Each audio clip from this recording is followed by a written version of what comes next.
I am truly delighted, colleagues, to introduce to you the keynote speaker of this morning. May I just please ask if Tolu is connected and if you can hear us, Tolu. I'm here. Can you? Yes, we can. Colleagues, this is Professor Tolullah Oni.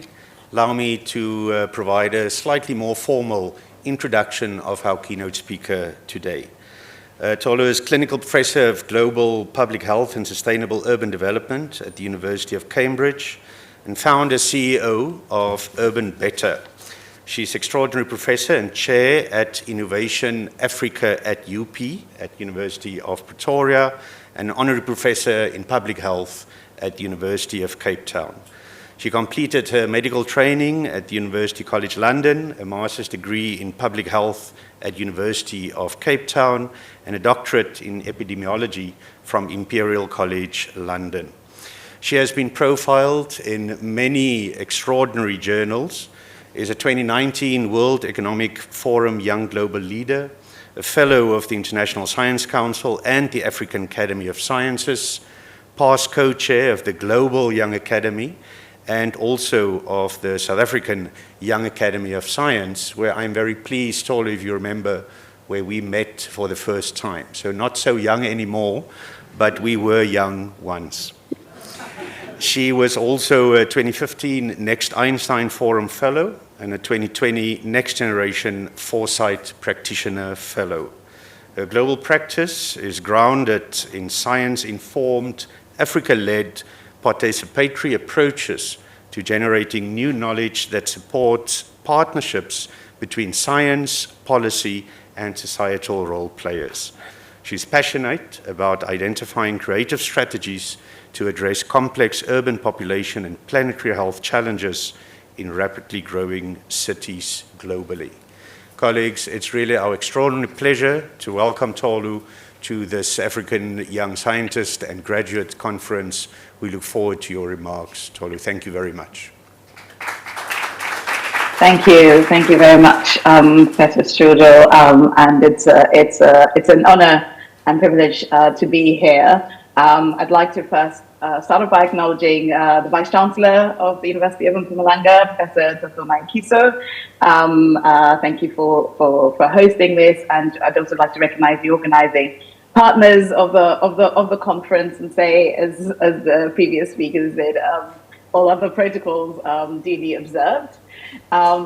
It's a real delight to be here. I don't know how I don't not engaged in this space previously, and when I heard it was the 19th, I thought that's a really phenomenal achievement.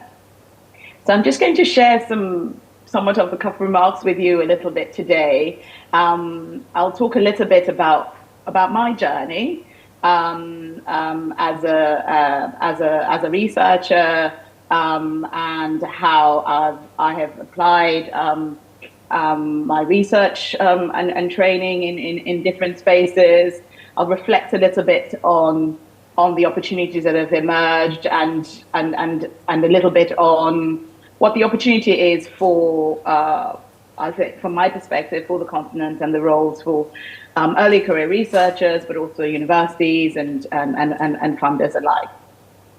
I want to say that I will anchor my my talk on 7 key reflections, right? So I think a lot of what you hear me talk about will be based on key reflections, and these are things that I have learned along the way. I'm going to see if I can.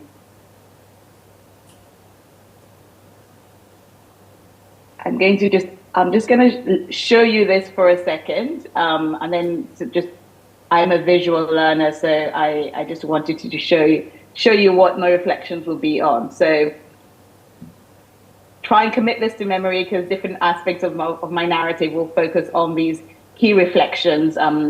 One of the things that Professor Strudel asked me to reflect on a little bit was what I thought were key elements for career advancement from early career researchers.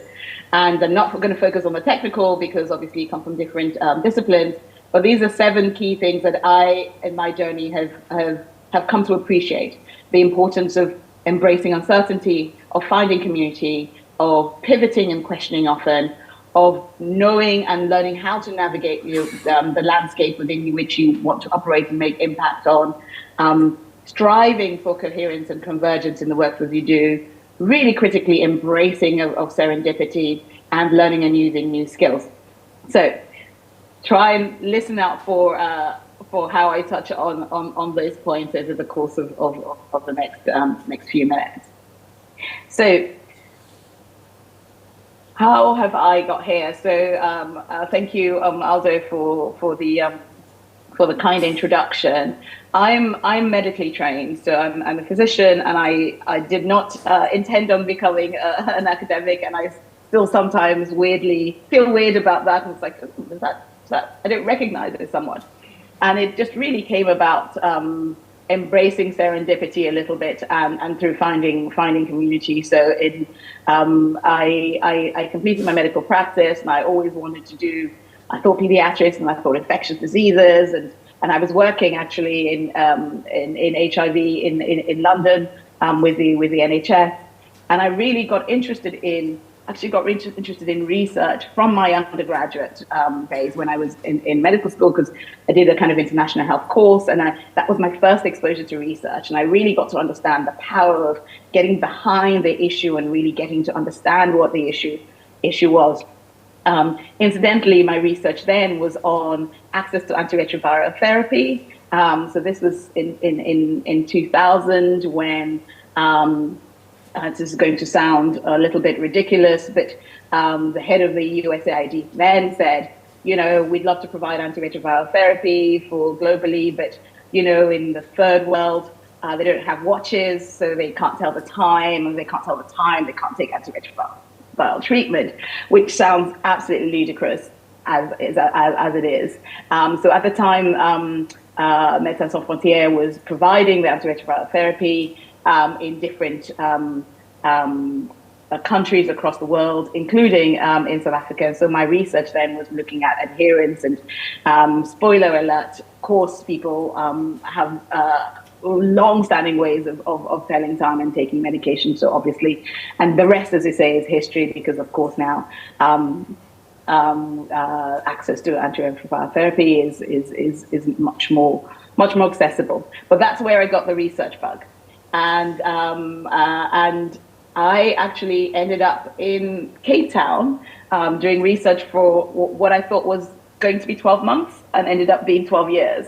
And that really came about from research that I had done as an undergraduate and got a prize for, and then got this opportunity to do some research in Cape Town.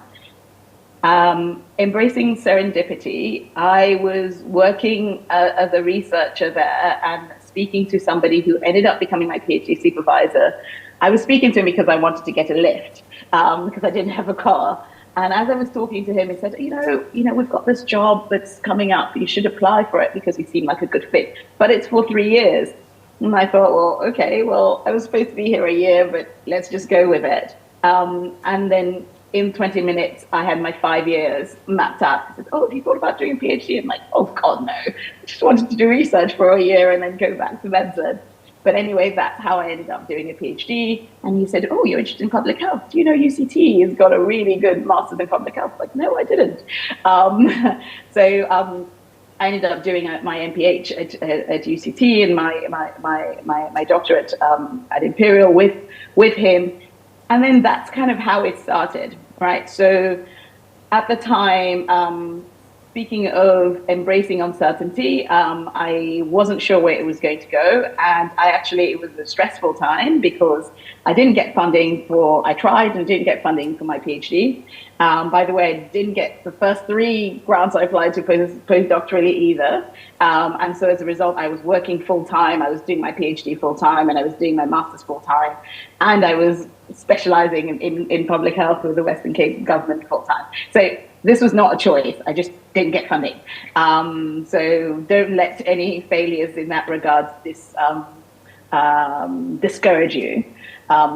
Because I learned things along the way. So for a start, towards the end of my PhD, I was still seeing patients time, and my doctorate was on HIV/TB, and I realized that we were seeing these patients that also had diabetes, hypertension, and a lot of these things were coming from outside of healthcare, right? And I started asking these questions, and this comes to the question often, and don't be afraid to pivot, right? So I started asking, well, but we're treating HIV, but we're also, the same patients are getting conditions that we're not looking at, firstly. And secondly, these conditions are preventable, but preventing them requires action outside of the healthcare setting. So it requires space so they can be physically active. It requires space so a food environment that can be conducive.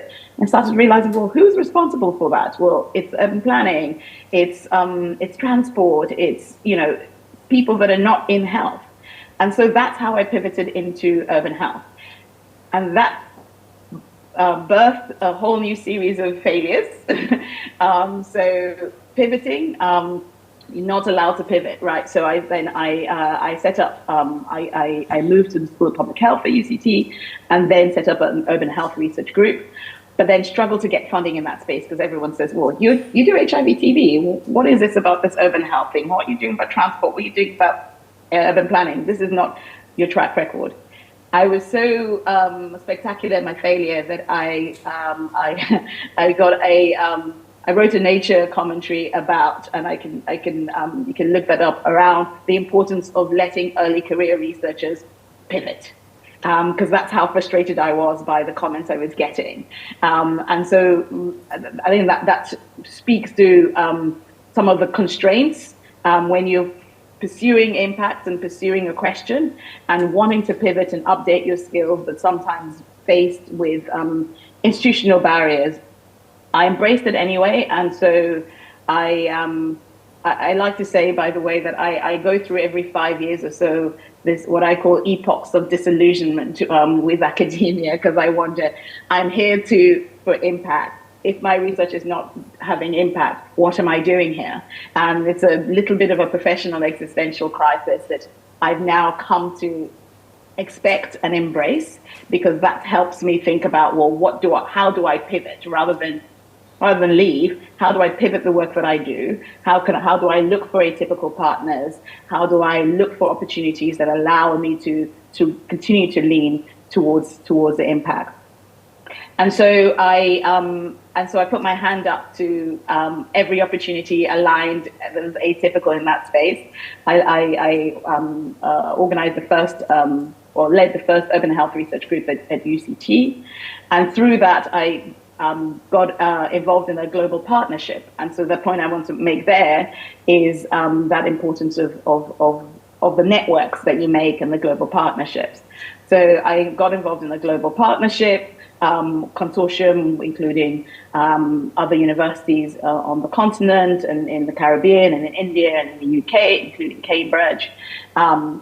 And that's how a few years later, after I went on sabbatical, this opportunity arose, and that's kind of how I came back to the UK. I should mention I lived in South Africa, so South Africa is my adopted country, but I'm a Nigerian. I'm sure there's at least one Nigerian in the room, because we tend to be everywhere.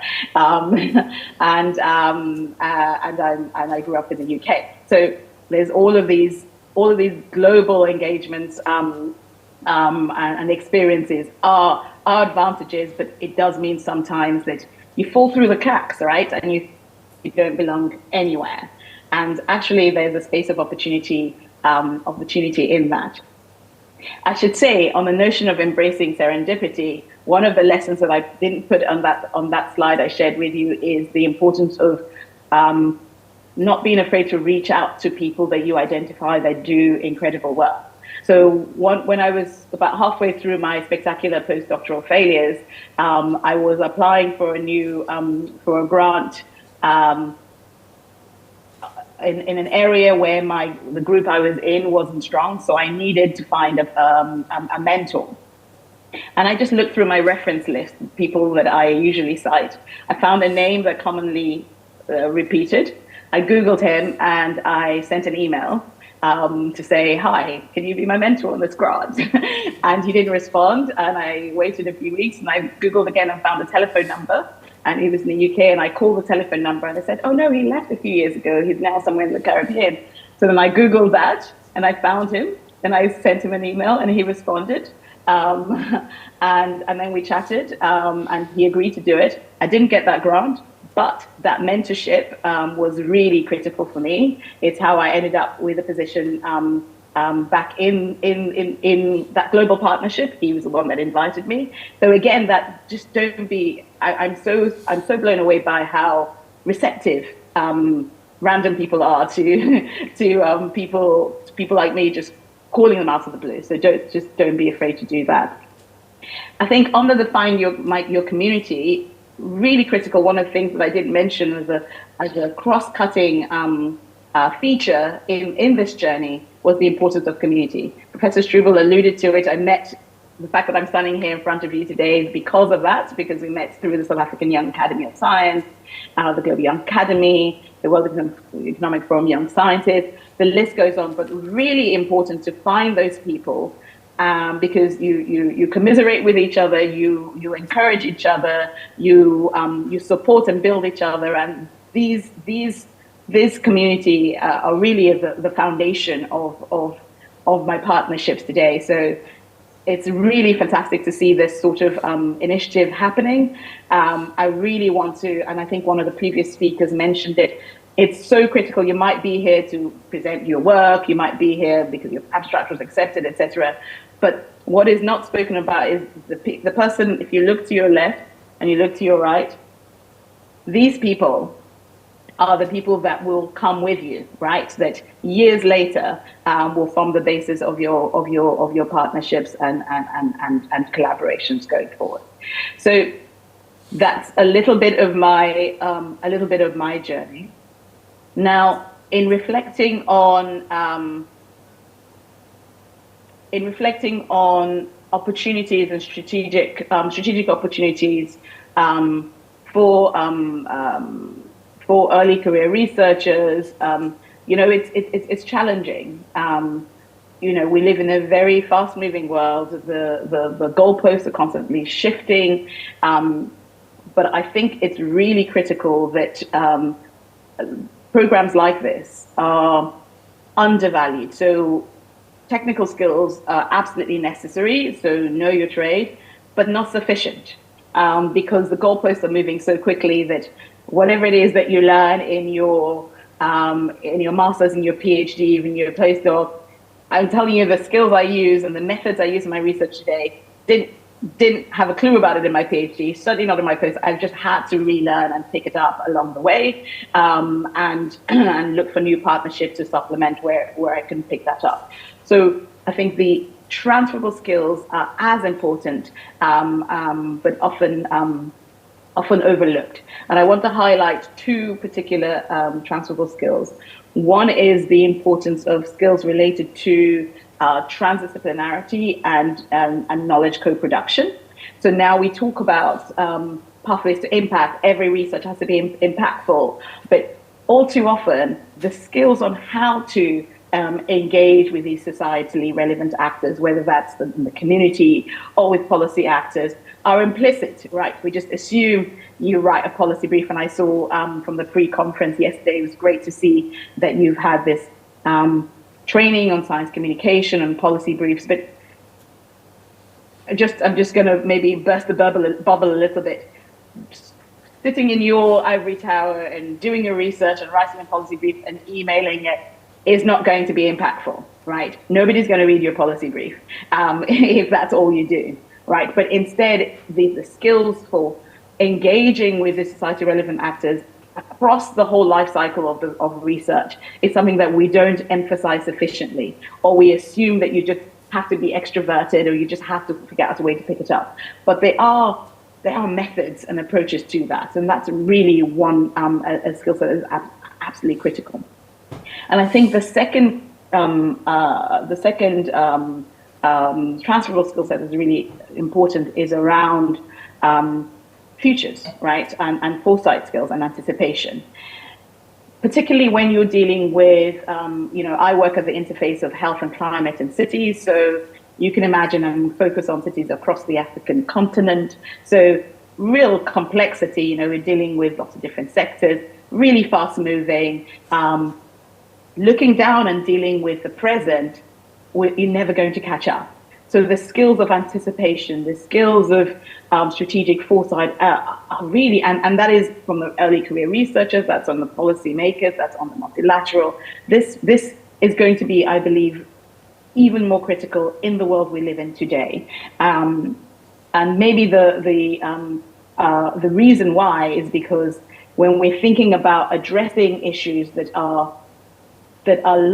have a long time arc, right? So where maybe cause and effect are not side by side, and or dissociated in time and space, where you do something today, it takes a while to see the impact.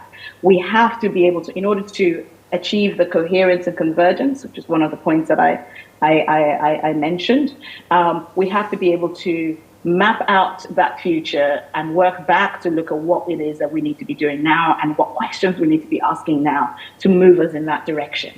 And again, this is not magic. There are approaches and tools to help with thinking about that. So I think it's really important that anticipation and participation are really two critical transferable skills that are needed for more transformative and innovative action.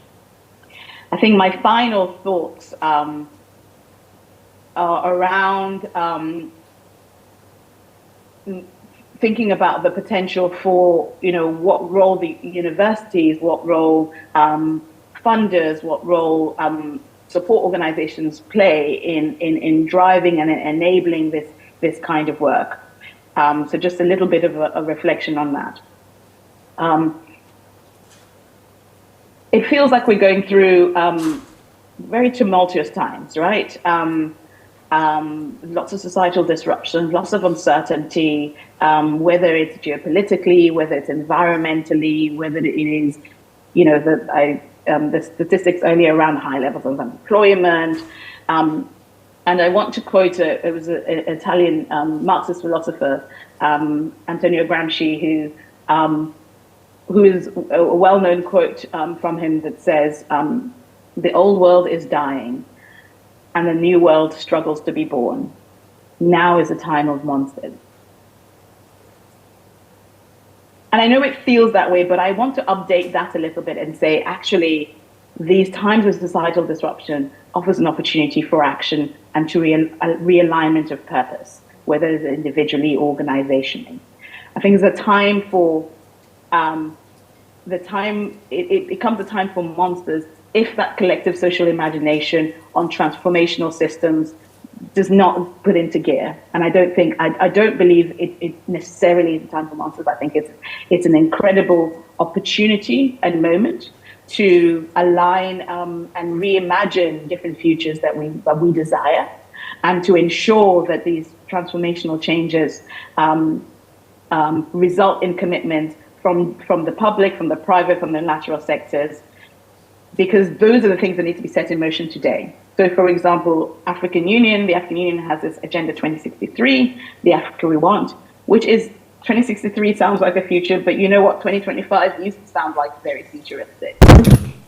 In order to achieve those goals, 2063, the things that we need to do need to be set in motion today. And I want to emphasize the importance of thinking about time differently. So there is a notion of time. We normally think about time in kind of minutes and seconds and years, but there's a notion of time I like to borrow from the ancient Greek notion of kairos time. So in it, rather than thinking about time as chronological, the notion of kairos time refers to the opportune time for transformative action. So kairos is being described as being composed of three things: exigence, which is the inherent pressure that you feel here to do something about our situation immediately. It's composed of the audience, so who are the key people that need to be playing a role, and it's composed of the constraints. So what are the external factors that address this value? So if we're going to make use of this moment of societal disruption and allow and manufacture that kairos time, we need to think about what supportive structures unearth that exigency, support the audience and the key role players, and address the constraints. And I believe that academia is very well positioned to address this constraint, but we do need to embrace more experimental structures and spaces within these institutions. What are the skills that are needed in the workforce? You know, research. I don't believe research is entirely lives only within university. We want research. We want science across society. I didn't mention that a few years ago I founded UrbanBetter, which is a social venture, because I realized that some of the work that I did, you know, I'm full-time in a professor in university, but some of the expressions of the work that I did around data-driven advocacy, around policy-informed practice, needed expression outside of academia. And so I set up a social venture, right? So what are universities doing to support that entrepreneurial space, to support recognizing that this is not an either or? I think we don't know the models and the structures of what early career researchers will need to do, and the portfolios they will need to embrace. And it's really critical that, in as much as I say to early career researchers to embrace that uncertainty, equally critical that funders, universities, and supportive institutions also embrace that uncertainty, right? In order to nurture the researchers to operate across all facets of society. So I want to finish with saying that, to remind us that Africa is global. I'm sitting in the diaspora, and Africa is in South Africa, Africa is in Kenya, Africa is across the continent, and Africa is global. We have an incredible young population. We talk about it as this dividend, but in order to fulfill that promise, we need to elevate knowledge capital to the same level as financial capital. We need all hands on deck, right? And I think in initiatives like what you're sitting in today are highly encouraging and exciting, to, if nothing else, lower that threshold of impossibility, to look at how early career researchers can connect with each other, can get equipped to find their community, to take on new challenges, to break the frontiers, not just of science and the scientific methods and evidence, but also in different ways of knowing, different ways of being, different ways of doing. And so I hope with that, you make the best of this opportunity over the next few days in what sounds like a beautiful setting. I feel a lot of regrets that I never made it to Mpumalanga in my over decade in South Africa. So I'll wait for my invitation there. But I do hope that even beyond this week, this next few days, that you continue this journey, ensuring that you are and to revisit the slide deck I just shared with you, to ensure that you are embracing uncertainty, to ensure that you are learning, finding your community, to ensure that you are pivoting and questioning, and often ensure that you are understanding and knowing the contextual landscape that you want to impact, because you cannot do that without understanding and where you want to be, to ensure you are going towards convergence, to ensure you're embracing serendipity. And I hope through my talk I've showed you how the power of that, and really critically, the skills that you are learning today, yes, learn them, but use them in ways that use them with off license, right? Ask for forgiveness and not permission, and explore and embrace that collective imagination. And so with that, thank you again, Professor Strobel, for the invitation, and I wish you all the best for the rest of the conference.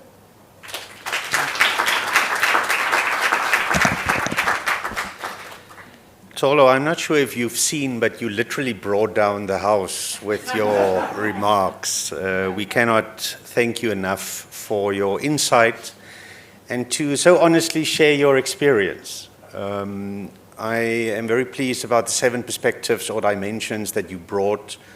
Us that are a little older or more established, the emerging researchers, I think everyone could resonate with some aspect of that journey towards becoming an academic leader, an influencer.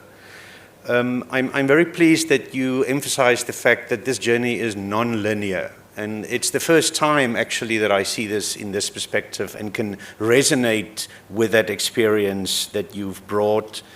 And it is dynamic. So one redirects continuously. And of course, it is not always easy. So your honesty also in acknowledging failure, someone who is as prominent as you, for instance. And I will forever now remember this phrase, the epoch of disillusionment, right? Because one sometimes have some idea of what the future might be, but it certainly is not as obvious or directional as that is. The two perspectives, I think, colleagues, that's really food for thought that are quite critical for us to engage with today and tomorrow, is what Professor Oni has mentioned about transdisciplinarity and knowledge co-production.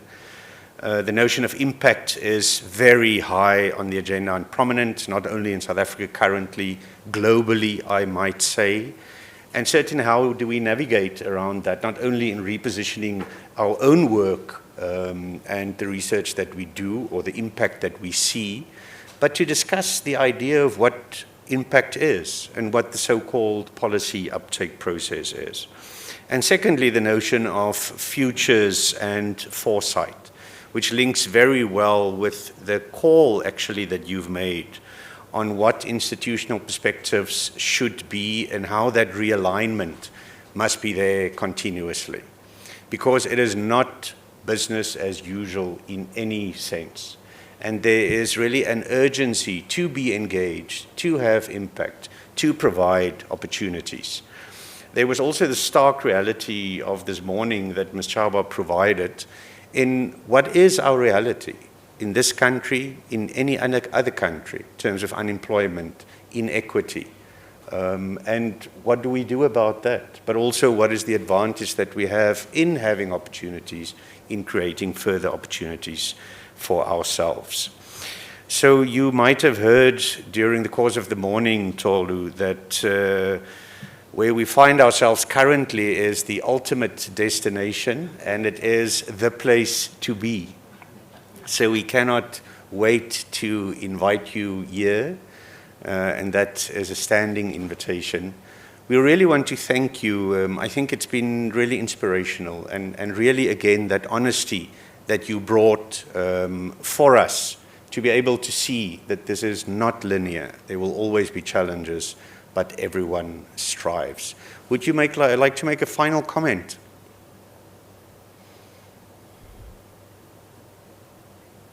No, thank you, Aldo, for picking up on that, because the non-linearity, I think, is definitely the take home. I found it very frustrating earlier on when I find people who are doing incredible stuff and I ask them, how'd you get here? And then they just give me an answer that I can't follow. It's like, oh, I met this person on the bus stop and then got chatting and then now I have this. I'm like, well, how is that useful for me? But that's why I've tried to articulate it in that way. And I think one of the things I really want to leave with you is for each person in the room to think about how can I lower that threshold of impossibility? Because if we're going to take transformational action and we're going to actually look at how research can move Africa towards the future we want, that threshold of impossibility, like, oh, we don't usually do this, we can't do that. We really need to be thinking beyond what we usually do and embrace that unknown in order to identify, new boundaries and new borders. So really fantastic. I've got nothing else. I love your summary and I look forward to my invitation. Indeed. Tolu, thank you very much. There's a virtual gift for you in the near future, and there's furious applause following your excellent contribution. Thank you indeed.